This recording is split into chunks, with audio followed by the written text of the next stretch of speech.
As of today, Ethereum is hovering around 77.53. So the question becomes is, should you be investing in Ethereum? Well, there's a couple of things I first want to address.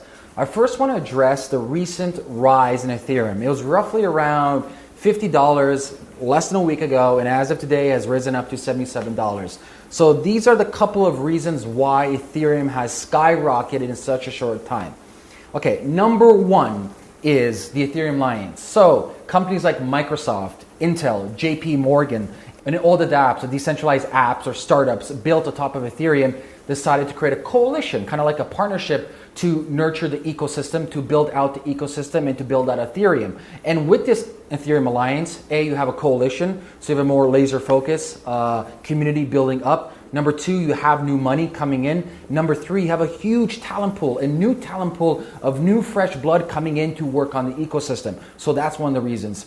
Number two are the dApps, are the new startups being built on top of Ethereum, because with all these new startups, they are using tokens, well, the majority of them. And with each token, this token is not directly, but indirectly tied to Ethereum, because with the dApps, majority of these dApps are using smart contracts. And with smart contracts, you need to use gas. And with gas, you need to use Ether. So literally every single startup being built on top of Ethereum is consuming Ethereum to function as a company.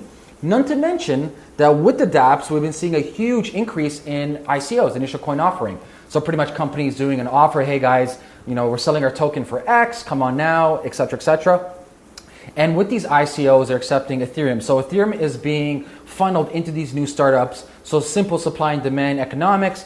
A lot of the Ethereum right now is being consumed by these ICOs and these dApps. Therefore, there might be a limited supply. This is just one of the very minor reasons why Ethereum has skyrocketed in the past. Okay. Next one is robust community. Not too many people talk about this, but Ethereum has an amazing community. People from France, Germany, China, Singapore, United States, here in Toronto, Canada. In fact, I think it's one of the most robust and most forward-thinking and open-thinking communities in the blockchain space right now. And like any good brand, whether we look at Apple, whether we look at, for example, Tesla, without the community, there is no startup. Forget the technology. People put too much emphasis on technology. What really matters is the community coming together, the community supporting the movement, and without that, nothing can really exist. So Ethereum has an amazing community, and I think it's just the beginning. It's just going to keep on growing and growing. Next one is an interesting one. So right now, currently, Bitcoin is having a scaling issue for their platform and technology, figuring out whether they want to go Bitcoin Unlimited, whether they want to go SegWit. And due to this scaling issue, a lot of people are uncertain where Bitcoin is going to go. So a lot of people are leaving Bitcoin and going to different cryptocurrency. But at the exact same time, even though this scaling issue and this possibility of fork may happen in Bitcoin, Bitcoin for the currently is at one of the highest levels it's ever been. It's around north of 1,300 US, and it's always been a correlation between Bitcoin and Ethereum. If Bitcoin rises, the rest of the crypto rises. So right now, Bitcoin's in an interesting position where, yes, it's having issues with scaling. Yes, there could be a probability of a fork, but at the exact same time, people, maybe new money, maybe old money, people are still putting money in Bitcoin. It's increasing in value. It's past 1,300 US right now, and due to the fact that Bitcoin is increasing, it's also helping Ethereum and the other cryptocurrency. I want you to keep that in mind. I think due to the fork issue, still a lot of people are poo-pooing on Bitcoin, but still, it's very powerful, it's very beneficial.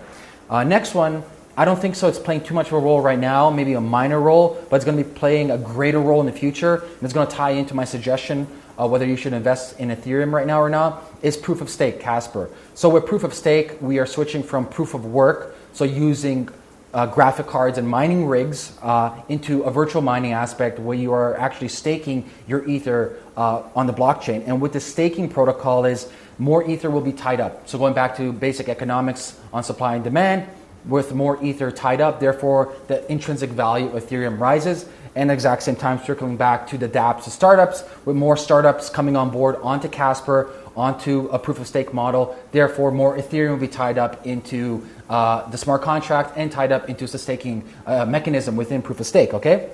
And next one is speculation.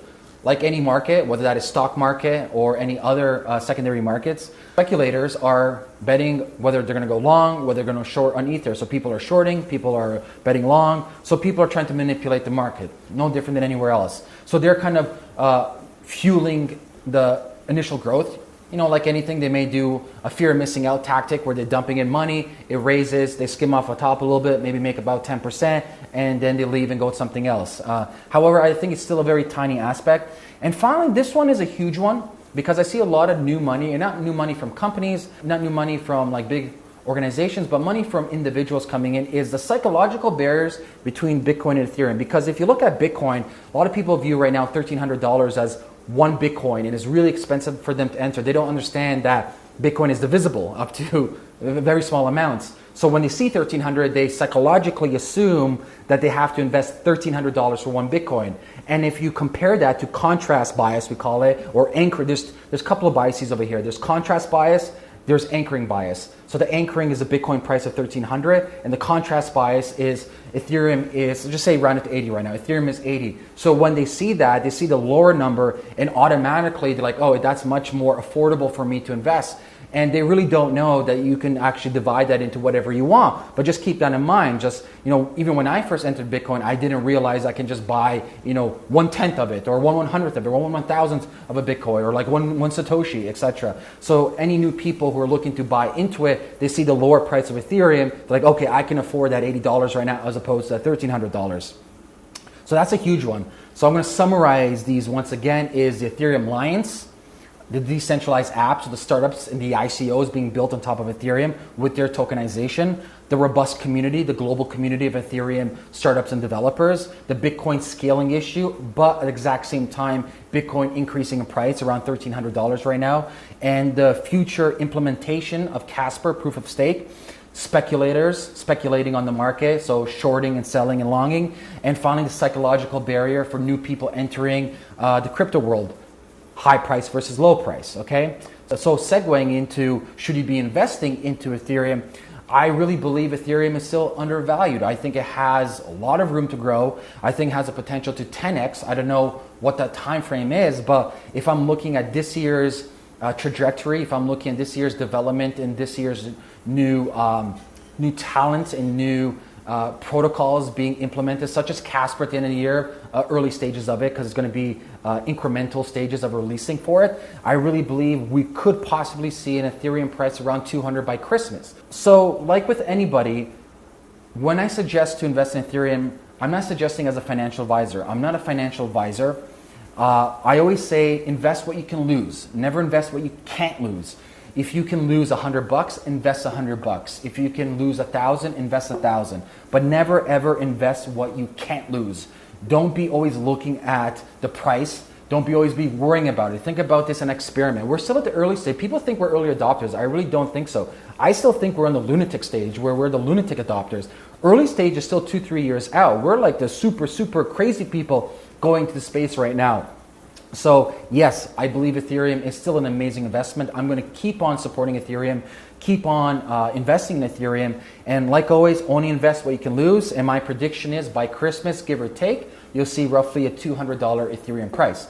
So like always, guys, I really want to grow this community, support this community. And if you're currently watching this video and if you don't have any crypto, if you don't have a crypto wallet, Ethereum wallet, download one, put your Ethereum address below or Bitcoin address, and tell me what you learned from this video, and then tell me what next video you want me to make, and then I'll be sending you guys some crypto. And like always, if you find value in this video, share this video with your friends and family. If you're looking for more training about blockchain, if you're a developer looking for more training, check out blockgeeks.com. We have guides and training below this video. Click the link. And that's about it, guys. Hope you enjoyed this video. Peace.